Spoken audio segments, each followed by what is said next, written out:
Храп – специфический дыхательный процесс, происходящий во сне и сопровождающийся низкочастотными дребезжащими звуками, вибрациями и посвистыванием. Возникает в носоглотке, когда расслабляются мышцы ее нижнего отдела, уменьшая дыхательный просвет. Поэтому нарушается равномерное прохождение воздушных потоков в трахею и легкие через гортань. Таким образом, скорость воздуха увеличивается, усиливая вибрации и провоцируя появление звуковых волн, известных как храп. Для выявления причины храпа назначают полисомнографическое исследование. Такая диагностика позволяет проследить изменения в работе мозга, носоглотки, дыхательных путей и сердца в период сна. Также при повышенной дневной сонливости назначают тест латенции сна, чтобы оценить время засыпания днем.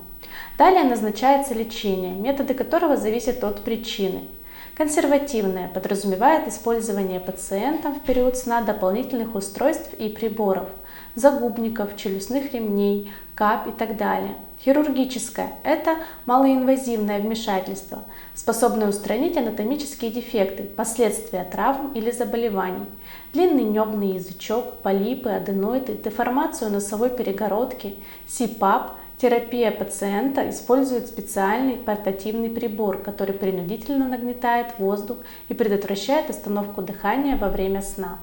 В целях профилактики рекомендуют перед сном проветривать помещение и делать несложные упражнения, например, перекатывать воздух из одной щеки в другую минимум 50 раз или вытягивать язык к подбородку и обратно минимум 20 раз за один подход. Также необходимо позаботиться о положении тела во время сна. Лучше спать на боку и подушке с приподнятым вверх изголовьем.